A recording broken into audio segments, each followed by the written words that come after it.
आदत है प्रचार में चला जाए। चलो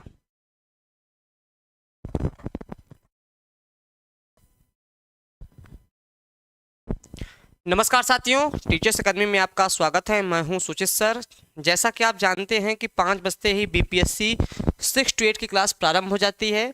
यह हमारा न्यू बैच है आपके टीआरई 4 के लिए, जिसमें आपको live classes, recorded classes, notes और पीडीएफ सारी चीज़ें मिल जाएंगी। ठीक, तो सबसे पहले आपको ज्वाइन हो जाना है। आपको रोज़ यह क्लास चलती है, तो आपको क्या करना है, आपको लगातार अपडेट होना है।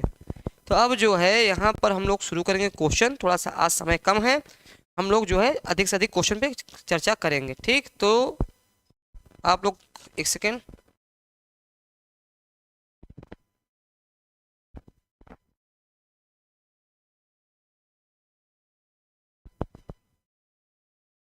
चलिए। तो यहाँ पर जो है हम लोग चर्चा करेंगे, हाँ, इसको लेकर के। और ये हमारा बहुत बेहतरीन आरंभ बैच प्रारंभ हो गया है, जिसमें ऑफलाइन और ऑनलाइन दोनों सुविधाएं हैं। नया बैच आपके लिए बिल्कुल न्यू बैच है। 96 28 95 92 37 पे कॉल करना है। और ये ऑफलाइन भी आपके डिमांड पे प्रयागराज में आ गया है। ठीक, बाकी ऑनलाइन चल ही रहा है जैसे आप देख रहे हैं। और हम लोग फटाफट क्वेश्चन करेंगे। क्वेश्चन करने के बाद जो है एक एक चीज़ पे हम चर्चा करेंगे। तो चलिए फिलहाल में अब सीधे आते हैं क्वेश्चन पर। पहला प्रश्न है, अगर देखा जाए तो पहला प्रश्न है कि जब कर्ता एक क्रिया समाप्त कर उसी क्षण दूसरी क्रिया में प्रवृत्त होता है, ये प्रवृत्त होता है, तो तब पहली क्रिया क्या कहलाती है। बहुत अच्छा प्रश्न है, और ये प्रश्न तभी आप कर पाएंगे जब आपने मेरी क्रिया की क्लास की होगी, या इसके अलावा भी आपने क्रिया पढ़ी होगी। ठीक, तो यहाँ पर हम देखेंगे कि जब कर्ता एक क्रिया समाप्त कर उसी क्षण दूसरी क्रिया प्रवृत्त होता है, तब पहली क्रिया क्या कहलाती है। ठीक है, भूतकालिक, पूर्वकालिक, सहायक क्रिया और नाम धातु क्रिया। अब देखिए परिभाषा ऐसा दे दिया। देखिए मैंने क्या कहा, परिभाषा से भी प्रश्न पूछ लिया है। क्या कर दिया है, परिभाषा से प्रश्न पूछ लिया है। अब क्या करना है, यहाँ पर आपको जवाब देना है। ठीक, यहाँ पर भूतकालिक क्रिया, पूर्वकालिक क्रिया, सहायक क्रिया और नाम धातु बोधक क्रिया हो जाएगा। तो आपको फटाफट आंसर देना है। तो ठीक, तो देख लीजिए कल का क्लास अगर आपने देखा होगा तो आपको यह आंसर तुरंत आ जाएगा।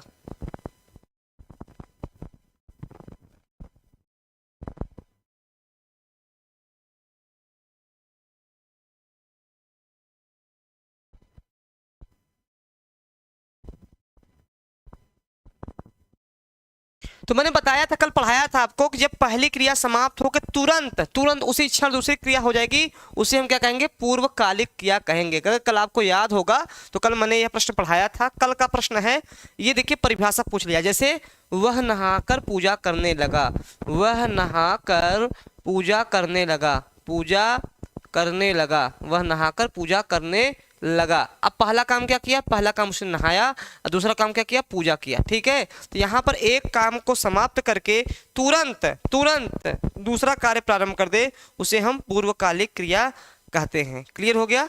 जब कर्ता एक क्रिया का समाप्त कर उसी क्षण दूसरी क्रिया में प्रवृत्त हो जाता है, तब पहली क्रिया क्या कहलाती है, तो पूर्वकालिक। पूर्व मतलब होता है पहले, पूर्व मतलब होता है पहले। क्लियर हो गया।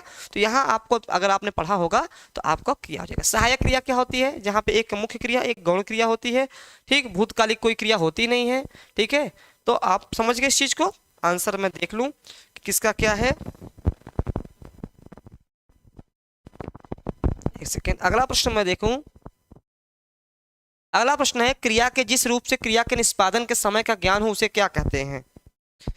ठीक, प्रश्न बहुत अच्छे अच्छे हैं, जो क्लास किया होगा वो कर लेगा।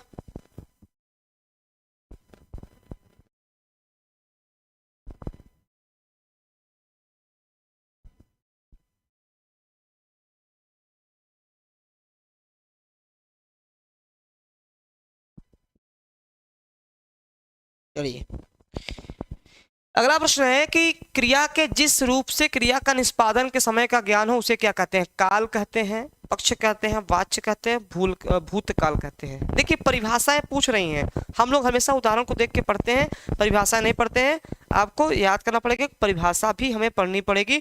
परिभाषा समझ जाएंगे तो चाहे एक नहीं 10,000 उदाहरण आ जाएंगे, आप कर ले जाएंगे। ठीक, तो क्रिया के जिस रूप से क्रिया के निष्पादन के समय, समय किसके माध्यम से, समय आपके काल के माध्यम से पता चलता है। ठीक है, किसके माध्यम से, काल के माध्यम से पता चलता है। क्लियर हो गया आपका।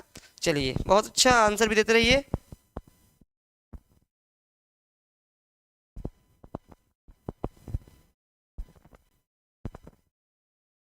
चलिए 1 सेकेंड बस।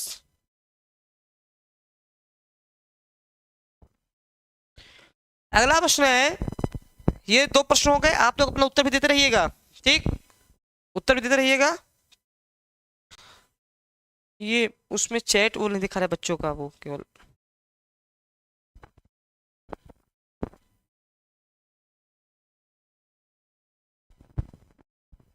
Thank you. ठीक, तो अब हो गया 2 नंबर का हो गया। तीसरा नंबर देखेंगे। हाँ, सब लोग चैनल को लाइक कर दें, सब्सक्राइब तो किए ही होंगे। ऋचा शुक्ला, शुभ संध्या गुरुजी। ऋचा बहुत स्वागत है आपका। अगला प्रश्न है कि जिस क्रिया के संचालित व्यापार का फल कर्ता को छोड़कर कर्म पर पड़ता है उसे कौन सी क्रिया कहते हैं। देखिए आज मैंने सारी परिभाषाएं रखी हैं, तो आप लोग चैट का भी जवाब देते रहिएगा, अधिक से अधिक लोग जुड़ जाइए ताकि यह सेशन मिस ना हो। और क्रिया से, क्योंकि मैंने क्रिया को इसलिए प्रश्न रखा है ताकि मैंने जो क्रिया पढ़ाया था तो मुझे लगेगा कि हाँ आपने एक्चुअल में क्रिया को समझा है कि नहीं समझा है। भाई कल के क्लास में तो आपने कहा हाँ सर बिल्कुल समझ में आ गया, बहुत अच्छा समझाया आपने। आज समझ में आएगा कि जो पढ़ाया गया था आपको कितना समझ में आया है, ठीक। इसीलिए मैंने अधिकतर प्रश्न क्रिया से रखे हैं। जिस क्रिया से संचालित व्यापार का फल कर्ता को छोड़कर कर्म पर पड़ता है उसे कौन सी क्रिया कहते हैं। जिस क्रिया से संचालित व्यापार का फल कर्ता को छोड़कर कर्म पर पड़ता है उसे कौन सी क्रिया कहते हैं। द्विकर्मक क्रिया, प्रेरणार्थक क्रिया, कर्मक क्रिया और सकर्मक क्रिया कहते हैं, ठीक, आपको यह बताना है।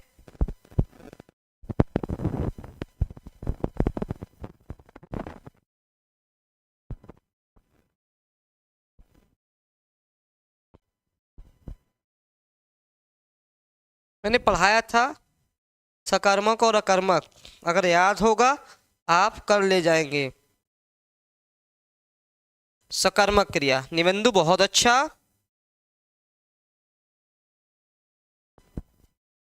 अब देखिए यहाँ क्या कर रहा है, जिस क्रिया का संचालित करता है फल सीधे कर्ता को कहाँ पड़ता है, कर्म पर पड़ता है। कर्म मतलब राम खाना खाता है, राम खाना खाता है, राम खाना खाता है, ठीक है। ये आपका देखिए यहाँ पे क्या हो जाएगा, ये आपका कर्ता हो गया, ये आपका कर्म हो गया और आपका क्रिया हो गया, ठीक है, क्रिया हो गया। अब देखिए कर्ता कर्म को होते हुए क्रिया तक पहुंच रही है, कर्म के होते हुए क्रिया तक पहुंच रही है, इसलिए जो है यहाँ पर क्या हो जाएगा, आपका हो जाएगा सकर्मक क्रिया हो जाएगी जिसमें कर्म होता है। सकर्मक मतलब जिसमें कर्म होता है। प्रेरणार्थक मतलब होता है जब कोई कर्ता स्वयं कार्य न करके किसी अन्य से वह कार्य करवाता है उसे हम प्रेरणार्थक क्रिया कहते हैं। अकर्मक मतलब जिसमें कोई कर्म नहीं होता है। सब कुछ मैंने पढ़ा दिया था, तो आंसर क्या हो जाएगा, यहाँ पे द्विकर्मक देखिए दिया गया लेकिन द्विकर्मक नहीं होगा क्योंकि यहाँ पे 2 कर्म थोड़ी है, केवल 1 कर्म है, ठीक। इस चीज का विशेष ध्यान रखिएगा। अगला प्रश्न है, क्रिया के मूल रूप को क्या कहते हैं। ये तो मैंने शुरुआती परिभाषा में बताया था, क्रिया के मूल रूप को क्या कहते हैं, ठीक। संडे को आपको महामैराथन होगा, तैयार रहिएगा। क्रिया के मूल रूप को क्या कहते हैं आपको यह बताना है। तो क्रिया के मूल रूप को रूप कहते हैं, शब्द कहते हैं, पद कहते हैं कि धातु कहते हैं, आपको बताना है। आप लोग प्लीज जवाब भी दिया करें, जवाब देना बहुत जरूरी है ताकि तभी मुझे लगेगा कि हाँ आपका उत्तर सही जा रहा है। केवल मेरी बातें सुनने से मजा नहीं है ना, केवल आप मेरी बातें सुने हाँ सर का सुन के समझ लेंगे, नहीं, उत्तर भी चाहिए मुझे। क्या बोलते हैं, धातु बोलते हैं, क्या बोलते हैं, धातु बोलते हैं, ठीक है। क्रिया के मूल रूप से क्या कहते हैं, क्रिया के मूल रूप को क्या बोलते हैं, धातु बोलते हैं, ठीक है। और क्रिया जो है वह 2 प्रकार की होती है, एक मूल मूल मूल धातु, मूल जिसको धातु, और दूसरा क्या होता है, यौगिक। दूसरा क्या होता है, यौगिक। यौगिक मतलब जो संज्ञा, सर्वनाम या विशेषण इन सब से बने, इन्हें हम क्या कहेंगे, यौगिक कहेंगे, ठीक। हाँ, माही सिंह स्वागत है। माही पढ़ते रहिए खूब मन लगा करके, उज्जवल भविष्य की कामना आपकी करता हूँ, ठीक। क्रिया के मूल रूप को क्या कहते हैं, क्रिया के मूल रूप को धातु कहते हैं, ठीक है। जैसे ये खा धातु है, खा क्या है, ये खा धातु है, खा क्या है, धातु है। पी क्या है, ये धातु है, ठीक। चल क्या है, यह धातु है, चल क्या है, आपका धातु है, ठीक। ये सब आपका धातु है, क्लियर हो गया। तो यहाँ पर बिल्कुल निवेंदु आज तैयारी करके बैठे हैं कि गुरुजी का एक भी प्रश्न आज बताएंगे गलत नहीं होगा, बिल्कुल बहुत अच्छा, ऐसे ही मैंने चाहिए कि गुरुजी की बातें लग जाएं कि हाँ सर ने कहा है, तो एकदम भयंकर तरीके से तैयारी करना है, ठीक। तो ये सब क्या है, धातु हैं, ठीक। अगला प्रश्न देखते हैं, निम्न में सकर्मक क्रिया क्या है। देखिए मैंने एक चीज बताया था कि सकर्मक और कर्मक, कुछ क्रियाएं ऐसी होती हैं जो हमेशा अकर्मक में ही होती हैं, उनका सकर्मक नहीं बनाया जा सकता है। आप मेरी क्रिया का क्लास देखेंगे, वहां सब मैंने लिखवाया हुआ है, आपको पूरी जानकारी मिल जाएगी। कुछ क्रियाएं सदैव सकर्मक में होती हैं, कुछ क्रियाएं सदैव अकर्मक में होती हैं। ठीक, अब यहाँ पे पूछा सकर्मक क्रिया क्या होती है, देखिए कैसे बनाएंगे। मुस्कुराना, वह मुस्कुरा रहा है, देखिए कैसे बनाएंगे, वह मुस्कुरा रहा है, मुस्कुरा रहा है। देखिए आपने यहाँ पे कोई कर्म नहीं देखा, इसका मतलब क्या हो जाएगा, यह अकर्मक हो जाएगा, इसका सकर्मक नहीं बनेगा। ठीक, ऐसे ही पकड़ना है।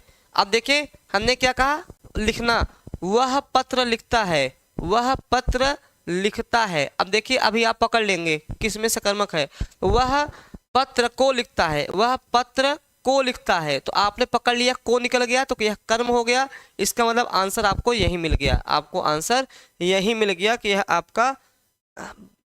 आपका ये हो जाएगा। बाकी सोना ये अकर्मक है, ये क्या है, अकर्मक है, ये भी अकर्मक है, और आपका ये भी अकर्मक है। ठीक, तो आपका देखिए आपने क्लास मेरी की है तो आपको समझ में आ गया कि यह अकर्मक है। ठीक, और लोग भी जवाब देते रहे, जो बच्चे जुड़े हुए हैं वो भी जवाब देते रहे। ठीक,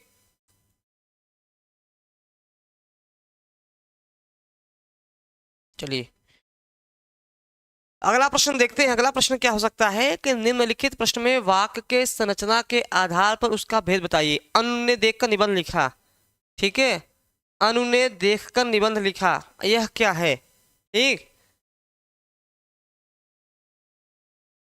इसमें क्रिया पूछी है, पूर्वकालिक क्रिया है, नाम धातु है, कृदंत क्रिया है कि संयुक्त क्रिया है। अनु ने देखकर निबंध लिखा,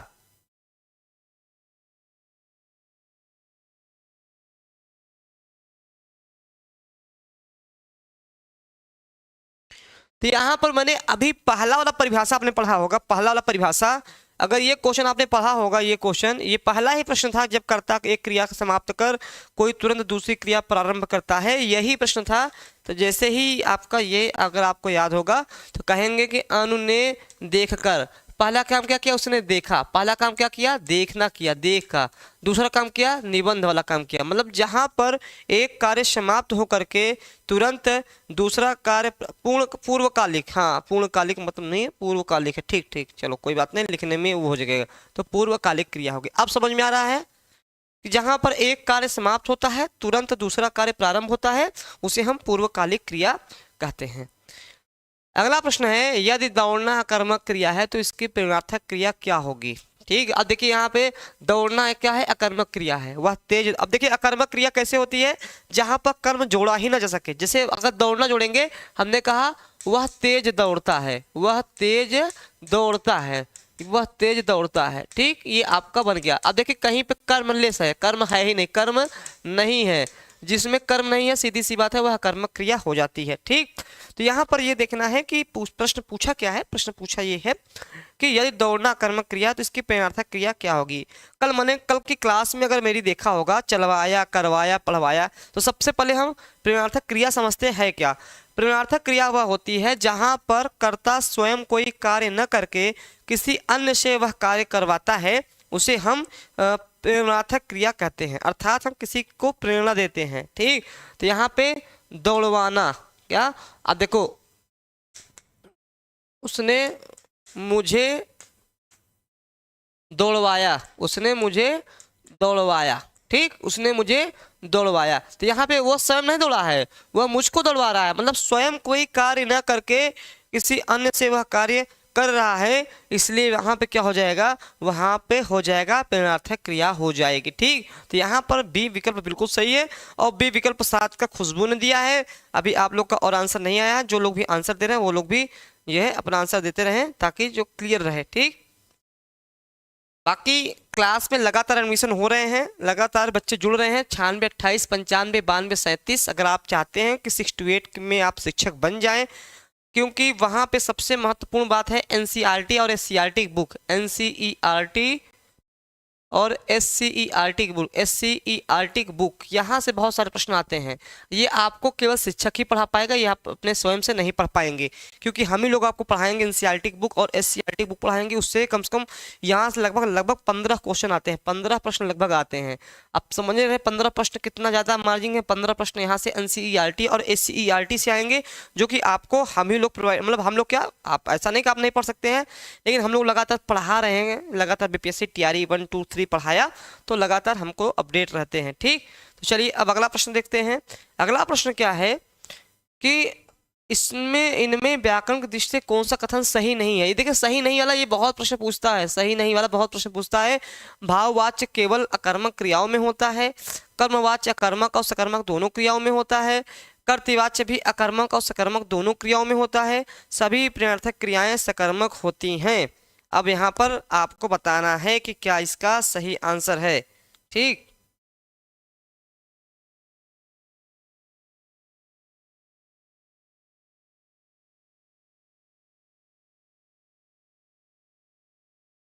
ये थोड़ा प्रश्न बड़ा है आपके लिए, ये प्रश्न थोड़ा सा बड़ा है ना। तो यहाँ पर ये भी सही है, बिल्कुल सत्य बात है। भाववाच्य केवल अकर्मक क्रियाओं में होता है, कर्तृवाच्य भी अकर्मक और सकर्मक दोनों क्रियाओं में होता है, ये भी सही है। सभी प्रत्यर्थक क्रियाएं सकर्मक होती हैं। ठीक, और जो है कर्मवाच्य अकर्मक और सकर्मक दोनों होता है। ठीक है, देखो कैसे, मुझसे अब जैसे कैसे समझाऊं आपको, मुझसे किताब पढ़ा जाता है, ठीक है, मुझसे किताब पढ़ा जाता है, तो मुझसे किताब पढ़ा नहीं जाता है, तो यहाँ पे कर्म दोनों में जुड़ जाता है। ठीक है, आपका आपका ये होता है कि विकल्प आपका ये है, कर्मवाच्य अकर्मक और सकर्मक दोनों क्रियाओं में होता है। ठीक, अब लंबे लंबे प्रश्न आपको थोड़ा लग रहे हैं, लेकिन है सरल, लंबे लंबे प्रश्न लग रहे होंगे, लेकिन इतना कठिन नहीं है, देखने में आपको बड़े प्रश्न लग रहे हैं। 8 का D।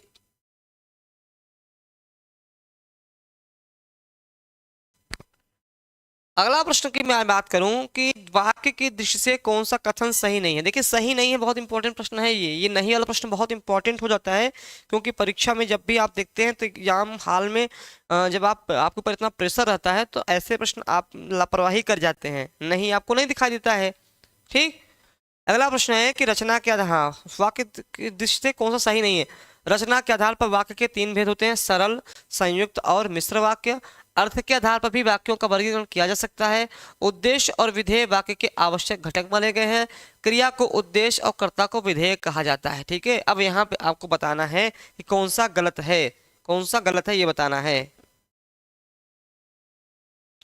तो देखिए अगर हम पढ़ेंगे बहुत सिंपल सा कि रचना के आधार पे, देखिए वाक्य ना 2 प्रकार से बांटे गए हैं, एक रचना के आधार पे, एक अर्थ के आधार पे। रचना के आधार पे वाक्य 3 प्रकार के होते हैं, आपके सरल, संयुक्त और मिश्रित। अर्थ के आधार पर भी वाक्य जो है 8 भेद होते हैं। कितने भेद होते हैं इसके? 8 भेद होते हैं। अर्थ के आधार पे रचना वाक्य के 8 भेद होते हैं, ये भी सही है। और इसके साथ साथ उद्देश्य और विधेय, उद्देश्य और विधेय वाक्य के आवश्यक घटक माने गए हैं, बिल्कुल सत्य बात है, वाक्य के उद्देश्य। लेकिन जो चौथा विकल्प है ये सारे सही हैं, लेकिन चौथा विकल्प इसलिए गलत है कि क्रिया को उद्देश्य और कर्ता को विधेय, ये उल्टा लिख दिया गया है। यहाँ पे क्रिया को विधेय बोलते हैं, क्रिया क्या बोलते हैं? हो गया, अच्छा ठीक। यहाँ पर क्रिया को विधेय बोलते हैं, क्रिया को विधेय बोलते हैं, और कर्ता को उद्देश्य बोलते हैं। ये उल्टा लिख दिया है, ये क्या लिख दिया है? उल्टा लिख दिया है। ठीक, ये क्या कर दिया है? उल्टा लिख दिया है। ठीक, 9 का D, बहुत अच्छा खुशबू निविंदु, बहुत अच्छा आंसर। तो यहाँ पर होना चाहिए था कि क्रिया को उद्देश्य, बाकी तीनों, पहला, दूसरा, तीनों, तीसरा, सब तीनों विकल्प सही हैं। ठीक, अब देखिए यहाँ से किसने कितने प्रश्न आपके तैयार हो गए। अगर आपसे परीक्षा में प्रश्न पूछता है, हाँ, कर्ता को, कर्ता उद्देश्य क्रिया विधेय होती है, बिल्कुल सत्य बात है। ठीक, यहाँ पर अगर हम देखें कितने प्रश्न आपके तैयार होते हैं, यहाँ पर अगर हम पढ़ेंगे रचना के आधार पर, तो एक प्रश्न आपका ये तैयार होगा। रचना के आधार पर वाक्य 3 प्रकार के होते हैं, अर्थ के आधार पर वाक्य 8 प्रकार के होते हैं, ये हो गया। उद्देश्य और विधेय, कर्ता को उद्देश्य बोलते हैं और क्रिया को विधेय बोलते हैं। देखिए यहाँ से आपके इस विकल्प में ही 3-4 प्रश्न आपके तैयार हो गए।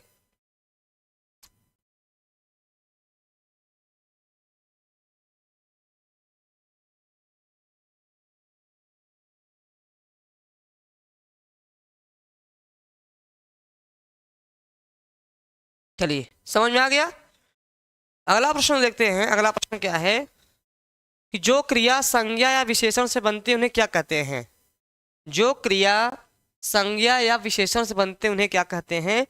ये कल सारा पढ़ाया गया है आपका क्रिया का। अगर मेरी क्लास देख लेंगे तो सारे प्रश्न वहीं से लिए गए हैं और लगातार अभी क्रिया और वाक्य से प्रश्न चल रहा है, सारे प्रश्न वहीं से लिए गए हैं, तो आपको बताना आसान हो जाएगा। तो जल्दी से बता दीजिए ताकि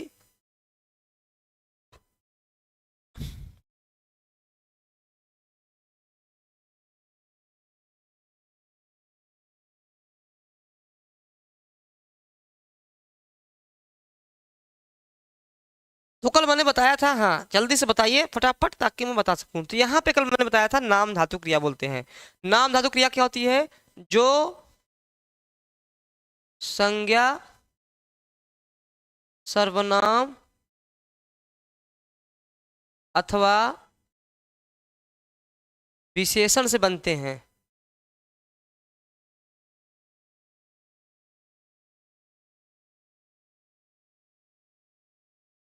जो संज्ञा सर्वनाम अथवा विशेषण से बनते हैं उन्हें हम क्या बोलते हैं। उन्हें हम बोलते हैं नाम धातु। 11 का बी बहुत अच्छा खुशबू, ठीक। उन्हें हम क्या बोलते हैं, नाम धातु बोलते हैं। जो संज्ञा सर्वनाम अथवा विशेषण से बनते हैं, ठीक। जैसे हमने उदाहरण दिया था, जैसे बात से बतियाना, तो बात क्या है, सर्वनाम है, बात से बतियाना, ठीक है। और क्या बोलते हैं, शर्म से शर्माना, शर्म क्या विशेषण है, शर्म से शर्माना, ठीक है। अपना से अपनाना, अपना से अपनाना, ये कल मैंने अपनाना कल मैंने पढ़ाया था ना, सारी चीजें कल मैंने पढ़ाई थी आपको याद अगर आपको होगा तो कल सारी चीजें आपको पढ़ाई गई थी, ठीक। तो जो क्रिया संज्ञा सर्वनाम अथवा विशेषण से बनते हैं उन्हें हम क्या बोलते हैं, उन्हें हम नाम धातु बोलते हैं। अच्छा एक बात बताइए, नाम धातु किसके अंतर्गत आते हैं, प्रयोग के आधार पर। प्रयोग के आधार पर जो क्रिया के भेद थे, प्रयोग के आधार पर, प्रयोग के आधार पर जो क्रिया के भेद थे उसमें ही यह नाम धातु आपका रखा गया था, ठीक। क्लियर हो गया साथियों।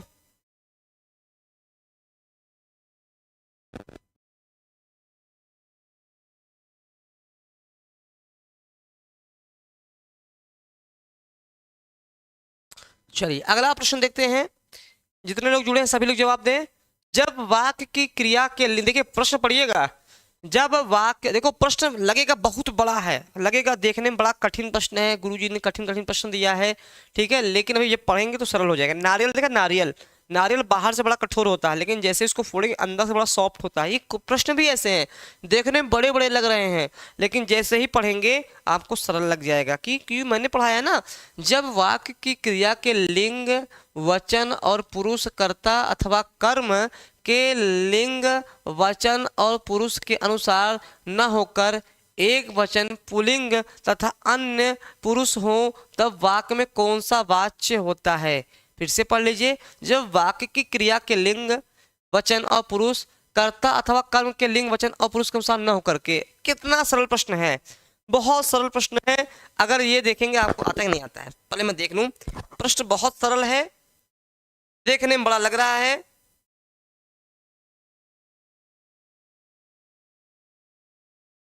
देखने में जरूर बड़ा लग रहा है लेकिन है बड़ा सरल। इसका जवाब मुझे चाहिए, देखिए आप लोगों को क्या जवाब आता है।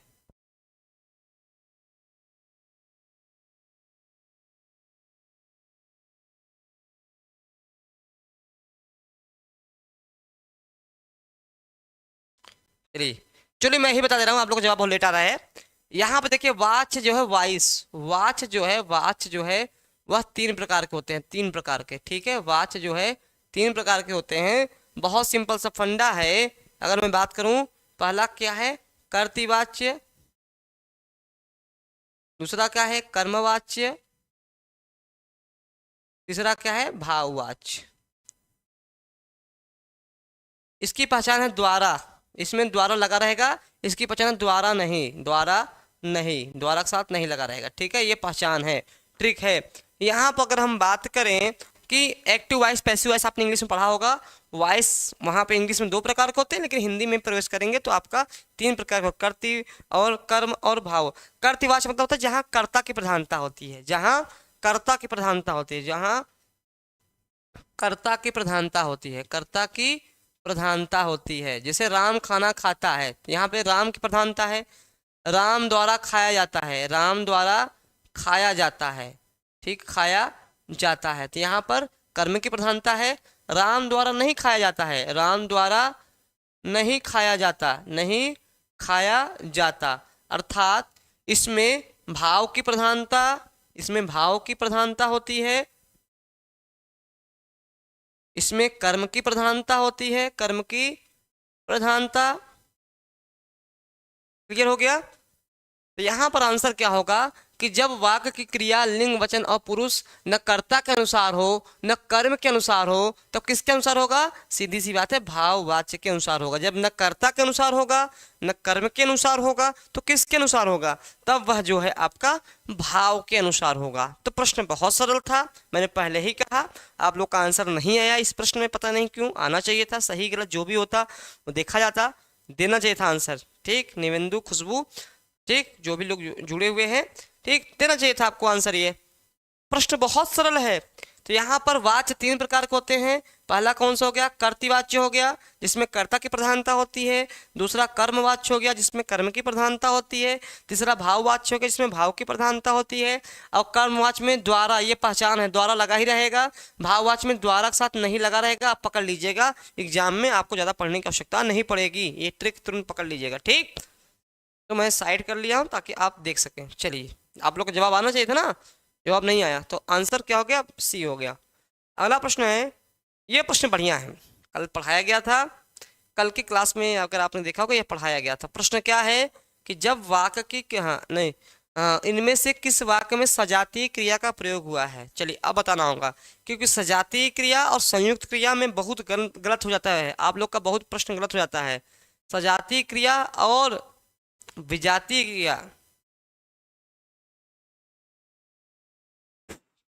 यहाँ पर है जीना एक कला है, पक्षी डाल पर चहचहाते हैं, वह अनेक बोलियां बोलता है और राम खिलकर चला गया। तो अब देखिए यहाँ पर ये पक्षी डाल पर, तो यहाँ पर आ गया तो अकर्मक क्रिया हो जाएगा, अकर्मक क्रिया। ठीक है, राम खिलकर चला गया, देखो इसमें दोनों पकड़ना है। यहाँ पर चला और गया, तो यहाँ पे एक क्रिया ये है, एक क्रिया ये है, इसका मतलब क्या हो जाएगा? ये संयुक्त क्रिया हो जाएगी, संयुक्त क्रिया हो जाएगी। ठीक है, सजाती क्रिया मैंने क्या बताया था? जहां पर मनीष जी तेरकशी, जहां पर कर्म और क्रिया एक ही धातु से बने हों, कर्म और क्रिया एक ही धातु से बने हों, बोली बोलना, ठीक है, गोली बोलना, जहां पर कर्म और क्रिया एक ही धातु से, एक ही धातु से बने हों, धातु से बने हों, एक ही धातु से बने हों, ठीक, वहां क्या कहेंगे? आपका सजातीय क्रिया कहेंगे। और जहां पर कर्म और क्रिया अलग अलग धातु से बने हों, उसे हम संयुक्त क्रिया कहते हैं। जहां पर दो क्रिया एक साथ आ जाए, इसको मिटा दें तो आप इसका उत्तर समझ बैठोगे। ठीक, चलिए, यहाँ पर आपका सी विकल्प हो जाएगा। ठीक, सी विकल्प का हो जाएगा। क्लियर हो गया, समझ में आ गया? सजातीय और संयुक्त क्रिया में बहुत ज्यादा गलत हो जाता है आप लोगों का। अगला प्रश्न है कि क्रिया के संबंध में इनमें से कौन सा कथन सही है? क्रिया के संबंध में इनमें से कौन सा कथन सही है? क्रिया अविकारी शब्द है, क्रियापद के उस अंश को धातु कहते हैं जो किसी क्रिया के विकारी रूप में पाया जाता है। क्रियापद उस अंश को धातु कहते हैं जो किसी क्रिया के प्राय सभी रूपों में पाया जाता है, उपरोक्त में सभी। यहाँ पे सही कथन पूछना है, इसका मतलब तीन गलत है एक सही है, तीन गलत है एक सही है, वो बताना है आपको।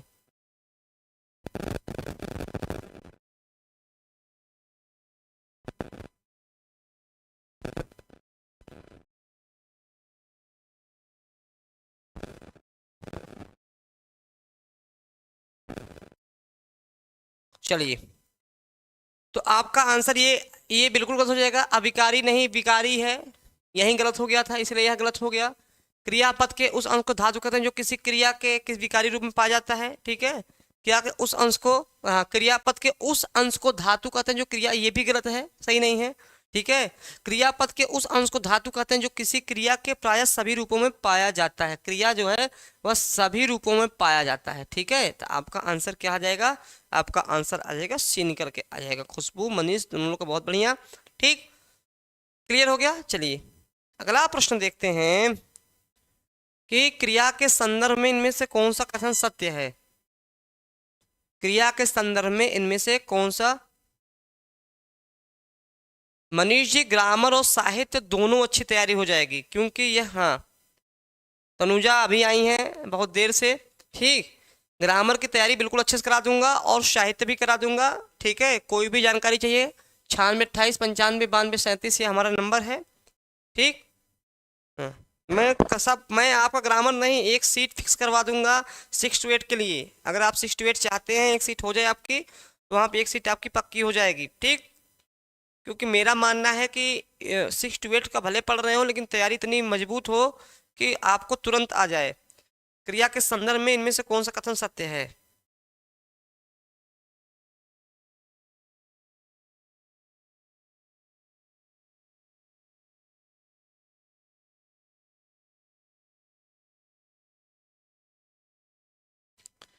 अब देखो, सत्य पूछा है। क्रिया के साथ क्रिया को जोड़ने से जो संयुक्त क्रिया बनती है उसे नाम बोधक कहते हैं। गलत है, बिल्कुल गलत है। जब कर्म संज्ञा की तरह व्यवहार में आए तब वह क्रियार्थक संज्ञा कहलाती है, यह भी गलत है। ठीक है, जब कर्ता एक क्रिया समाप्त कर उसी क्षण दूसरी क्रिया को प्रवृत्त होता है उसे पूर्वकालिक क्रिया कहते हैं। बस आंसर आपका यहीं मिल गया, कहीं भटकने की आवश्यकता नहीं है, कहीं भटकने की आवश्यकता आपको नहीं है। आंसर सी हो गया। ठीक, तो 15 कशी तरुजा, कोई बात नहीं। ठीक, ये हो गया, क्लियर हो गया। चलिए, सी हो गया। राम खाता होगा, ये बहुत कंफ्यूजन करता है। काल से प्रश्न खाता होगा, लेकिन मैं जिस दिन आपको बता दूंगा ना कि आप बिल्कुल गलत नहीं करोगे।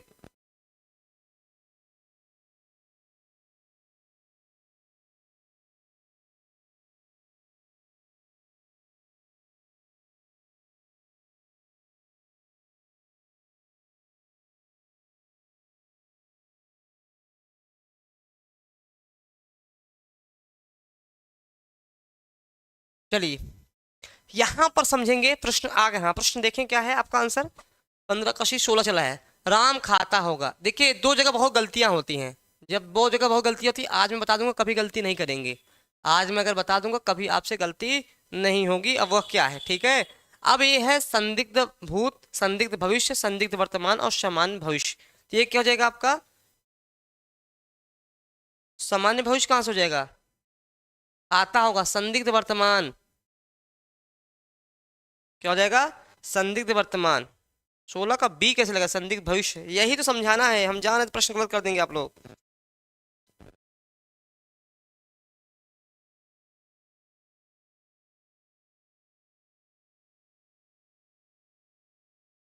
अब देखिए मैं समझा रहा हूं, अब इस चीज को गांठ बांध लीजिए। कैसे गलत कही? यहां पर दो चीजें बहुत गलत होती हैं। एक होता है संदिग्ध वर्तमान और याद कर लीजिए, कोई बताने नहीं, इतना सरल नहीं आएगा। संदिग्ध भूत, ठीक, ये बहुत बार गलत होता है। जैसे राम अब देखिए कैसे बनेगा। राम खाया होगा, राम खाया होगा। अब देखिए दोनों में बेसिक अंतर है। बस ये अंतर है, राम खाया होगा कि राम खाता होगा में क्या हम करें, राम खाया होगा कि राम खाता होगा। ठीक है, अब देखिए कुछ नहीं करना है, इसको समझने के लिए क्या करना है, समझने के लिए। ठीक,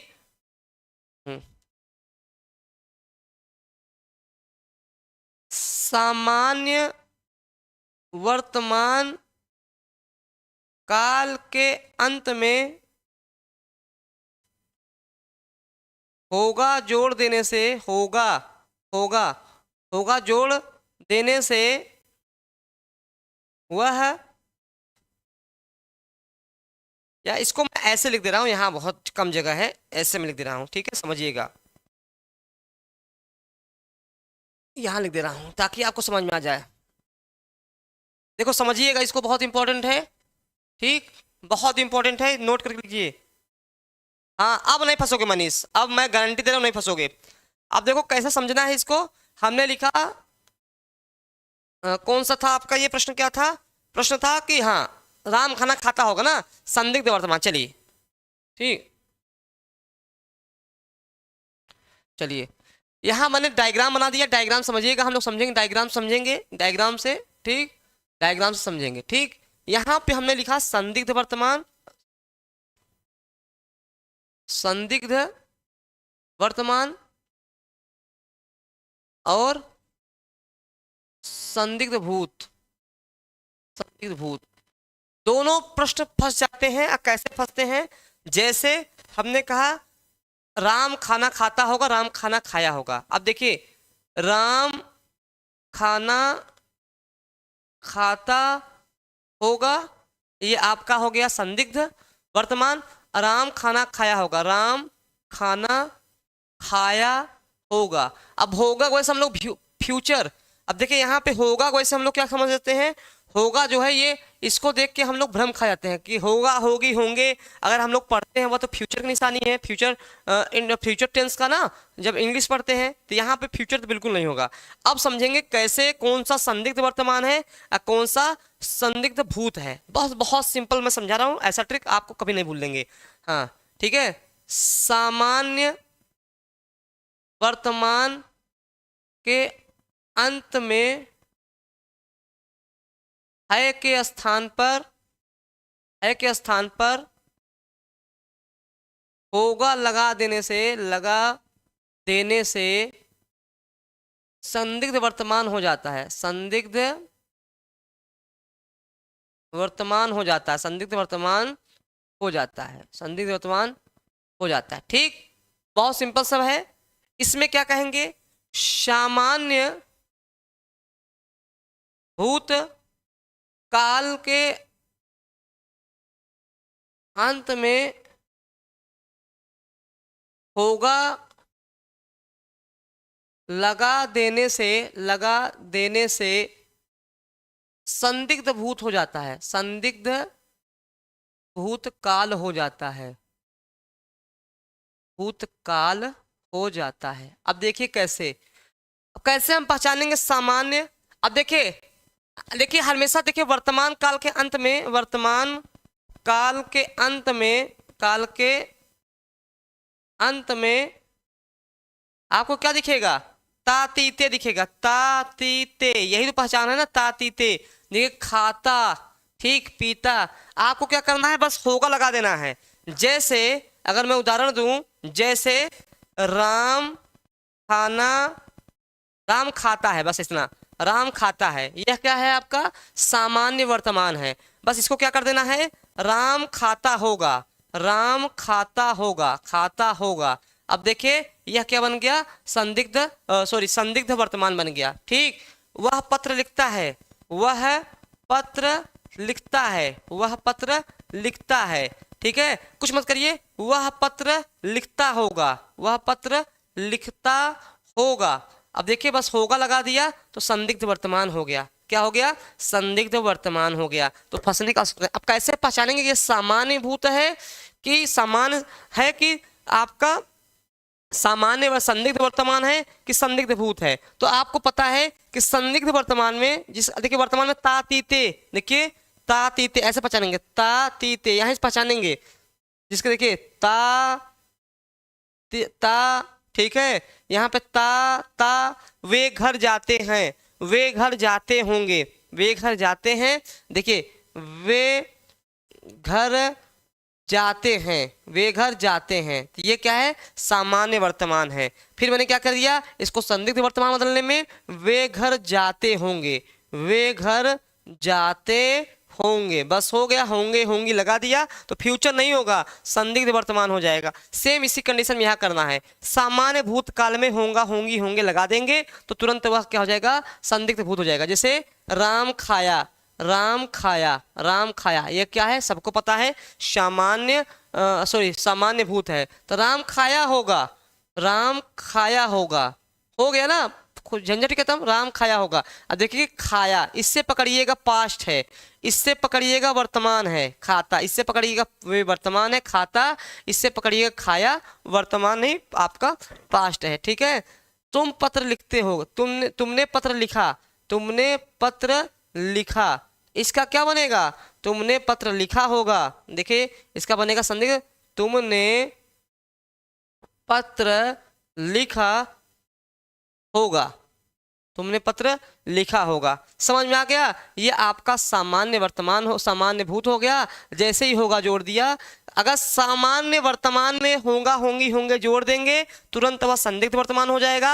अगर सामान्य भूत में होगा, होंगी, होंगे जोड़ देंगे वह तुरंत संदिग्ध भूत हो जाएगा। ये दोनों हमेशा भविष्य को लेकर गलती करा देते हैं। भविष्य, एक तो भविष्य कर समझ बैठते हैं वो गलत हो जाता है, और कौन सा संदिग्ध वर्तमान है, कौन सा सामान्य संदिग्ध वर्तमान है, और कौन सा संदिग्ध भूत है, ये बहुत कंफ्यूजन कर देता है। तो देखिए जब जैसे ही आपने राम खाना खाता होगा लगा दिया तुरंत संदिग्ध हो गया। राम खाना खाया होगा मतलब जैसे ही वर्तमान भूत में जैसे होगा, होंगी, होंगे लगा दिया वह संदिग्ध हो गया। वर्तमान काल को, सामान्य वर्तमान काल को ठीक अगर जैसे ही लगा देंगे आप तो वह तुरंत हो जाएगा। ये बहुत समझा ही नहीं पाते हैं, ये बहुत कंफ्यूजन हो जाता है। तो अब शायद आपसे गलती ना हो, तो इसको स्क्रीनशॉट कर लीजिए। तो क्लियर हो गया सबको? मनीष क्लियर हो गया, समझ में आ गया? अब तो नहीं फंसोगे आप मनीष?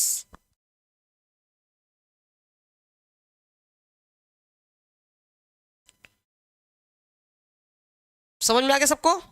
अगर मैं एक प्रश्न बना दूं, राम ने रामायण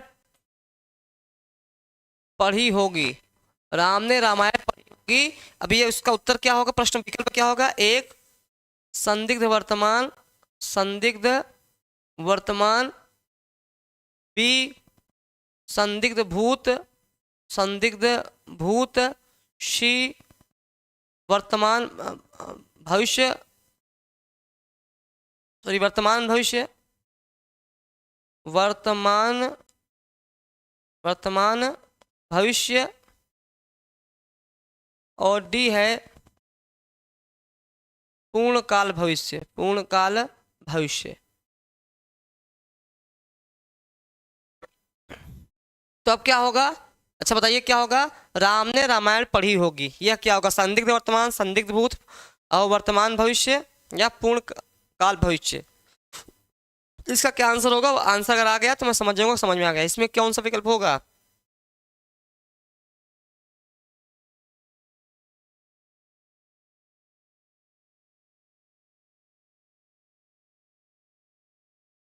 जल्दी से बताइए क्या होगा?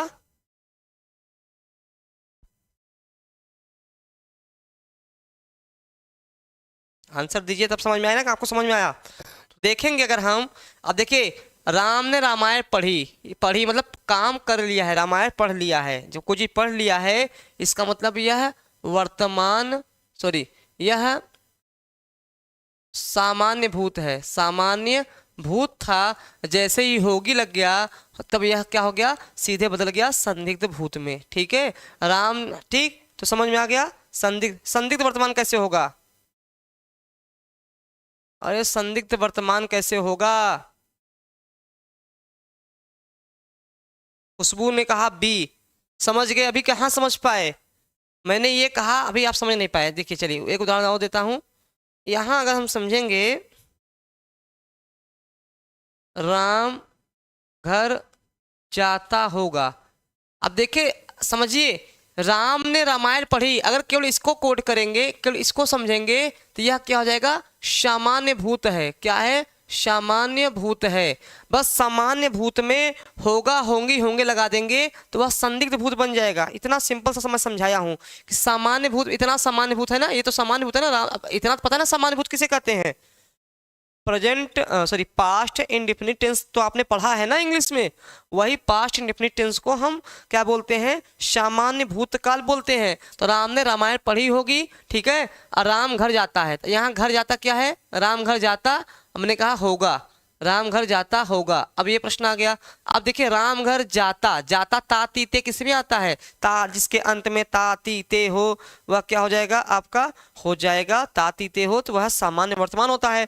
उसके आगे होगा, होंगी, होंगे लगा दीजिए तो संदिग्ध वर्तमान हो जाएगा। इतना सिंपल सा था, तब भी आप लोग गलत कर दिए। चलिए कोई बात नहीं है, इसको आप जो है इसको नोट कर लीजिए, इसको स्क्रीनशॉट कर लीजिए, इसको एक बार दो बार पढ़ेंगे समझ में आ जाएगा। ठीक,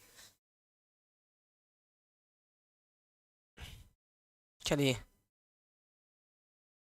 तो मेरा पढ़ाया हुआ समझ में नहीं आता है तो बता दिया करिए, हाँ सर ये चीज़ नहीं समझ में आई है, जो चीज़ समझ में आई है उसको भी बता दिया करिए।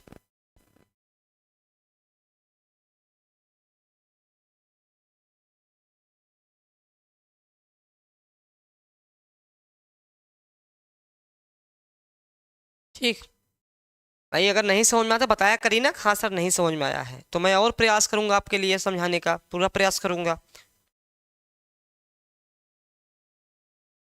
मैं और प्रयास करूंगा। ठीक, मैं और प्रयास करूंगा आपको। ठीक, चलिए अगला प्रश्न है। अब थोड़ा सा साहित्य से भी प्रश्न हो जाए, लगातार व्याकरण से प्रश्न चल रहा था। किस रचना को छंदों का अजायब घर कहा जाता है? रामचरित मानस को छंदबंद चंद छंद वर्णन की महिमा, रामचंद्रिका और पृथ्वीराज रासो को। ठीक, अब थोड़ा सा साहित्य से भी प्रश्न हो जाया करे।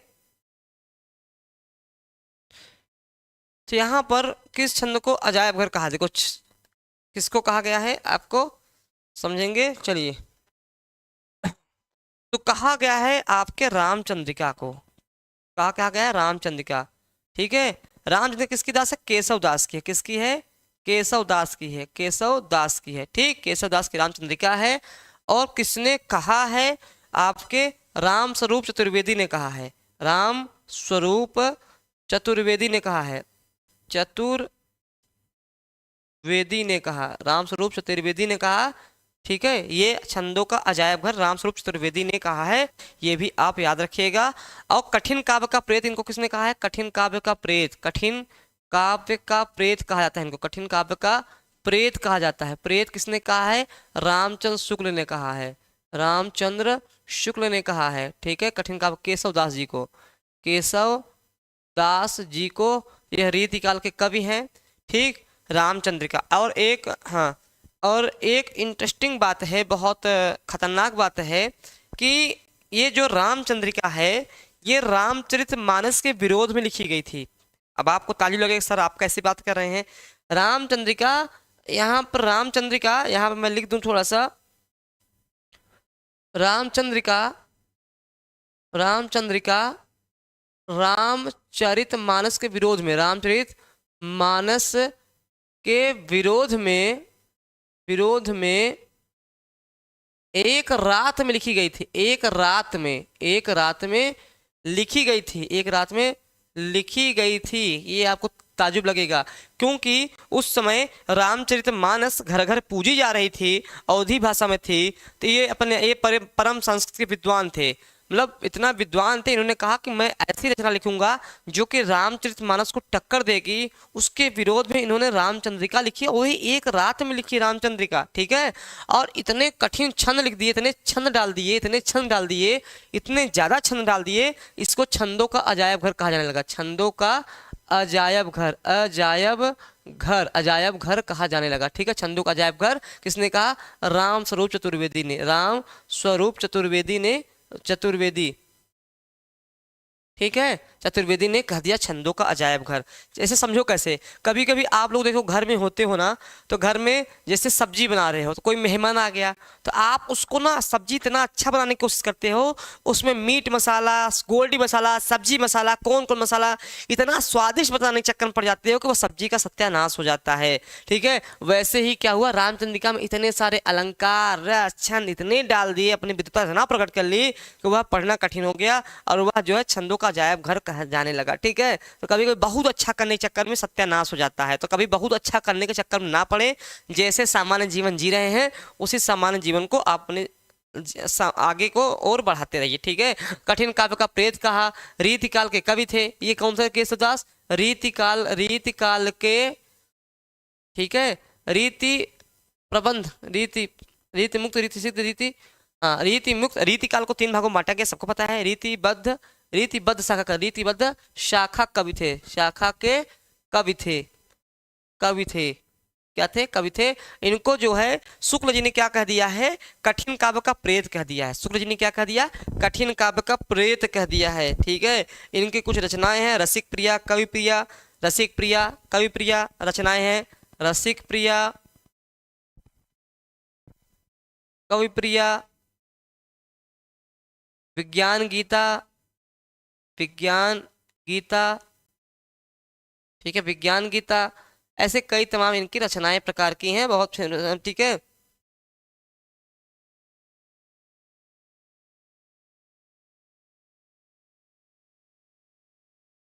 चलिए बहुत डिटेल में दे दिया, ठीक है, बहुत ज़्यादा डिटेल हो गया है। अगले प्रश्न को बढ़ा जाए। आदिकाल को बीज वपन काल किसने कहा है? तो ये प्रश्न सामान्य सा प्रश्न है। आदिकाल को किसने कहा है? सबको समझ में आ रहा है? तनुजा और मनीष, खुशबू, सबको समझ में आ रहा है? कुछ ज़्यादा डिटेल तो नहीं दे रहा हूँ? अगर बता दीजिएगा, डिटेल में कम दूंगा, क्वेश्चन को मैं अधिक बढ़ा दूंगा। आप लोग जैसे कहें, चूंकि मेरा जो पढ़ाने का तरीका है वो क्वेश्चन भले कम रहे लेकिन इतने ज़्यादा आपके व्याख्या रहे कि इस 20 क्वेश्चन में, ठीक। हाँ, तन्मय ने कहा एमपीडी मतलब, थोड़ा सा फिर बता दीजिए। आप लोग शॉर्टकट का प्रयोग करते हैं। मैम, मैडम से मैम हो गई हैं, सिस्टर से सिस हो गया है, ब्रदर से ब्रो हो गया है, ठीक। हाँ, एमपीडी मतलब महावीर प्रसाद द्विवेदी, बहुत बढ़िया। इतना शॉर्टकट जमाना चल गया है, ठीक है। कल एक लड़की थी, मतलब हनुमान जी थे, वो नाराज हो गए, नाराज हो गए, शंकर जी से कहे हे शंकर जी हमको इस दुनिया में नहीं रहना है, इस कलयुग में धरती पे। कहें क्या हो गया? कहें पहले के लोग थे, कहें मतलब, कहें पहले लोग क्या करते थे? दंडवत प्रणाम करते थे, ठीक है, हाँ दंडवत प्रणाम करते थे। फिर समय चेंज हुआ, लोग पैर छूने लगे। फिर और समय चेंज हुआ, लोग नमस्ते करने लगे। फिर क्या हुआ? कहे लड़की ने तो हद कर दी कल, कहे मेरे बगल से गुजरी मंदिर से, कहे हाय हन्नू कैसे हो, यूं मुंह क्यों फुलाए हो। तो ये शॉर्टकट जमाने में हमें रहना ही नहीं है, ठीक है। डिटेल देखो, मैं डिटेल में पढ़ाता हूँ, ठीक, मेरा डिटेल में पढ़ाने का काम है, क्योंकि मैं चाहता हूं कि इतने पारंगत हों कि अगर 10 बच्चे, 20 बच्चे, 30 बच्चे जो भी पढ़े मुझसे, जितने भी बच्चे पढ़े, सबका सिलेक्शन हो। 2-4 बच्चों के भरोसे मुझे सिलेक्शन नहीं लेना है, सबका सिलेक्शन हो जाए। अब देखो, आदिकाल को नाम को लेकर कई विद्वानों ने अलग अलग मत दिए हैं। तो आचार्य विश्वनाथ प्रसाद मिश्र ने, रामचंद्र शुक्ल ने क्या कहा है? वीर गाथा काल कहा है। क्या कहा है? वीर गाथा काल कहा है, ठीक, वीर गाथा काल कहा है, ठीक, क्लियर, ठीक है। यही आपका आंसर है। महावीर प्रसाद द्विवेदी ने क्या कहा है? बीज वपन काल कहा है। विश्वनाथ वीर काल कहा है। क्या कहा है? वीर काल कहा है, वीर काल कहा है, ठीक। और आदिकाल किसने दिया है? हजारी प्रसाद द्विवेदी ने, जो सर्वमान्य है। हजारी प्रसाद द्विवेदी ने आदिकाल कहा है। हजारी प्रसाद द्विवेदी ने क्या कहा है? आदिकाल कहा है, जो कि सर्वमान्य है, सर्वमान्य है, ठीक। हाँ, तो बहुत हाँ, बहुत विद्वान ने अलग अलग चीजें कही हैं, जैसे कुछ बहुत ज्यादा है।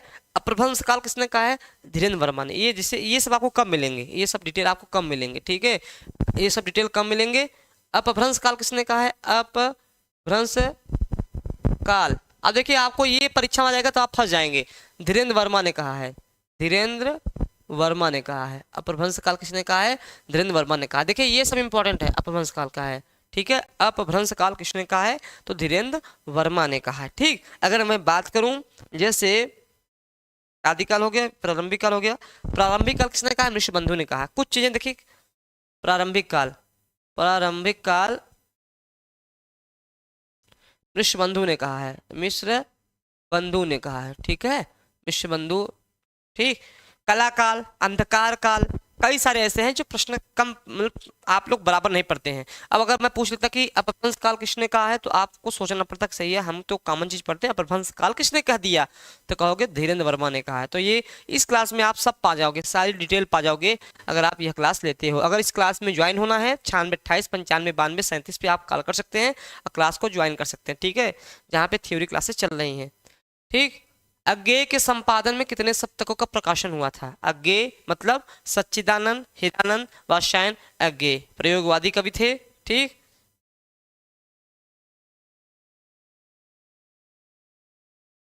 ये आपका आखिरी प्रश्न है।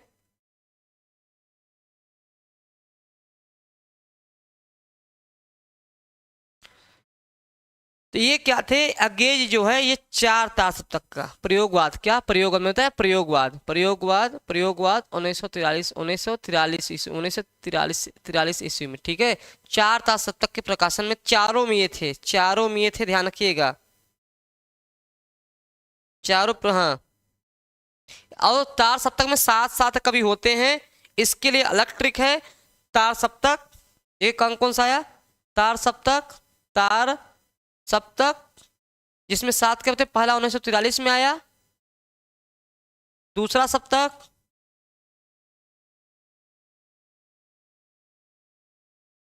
1951 में आया, तीसरा सप्तक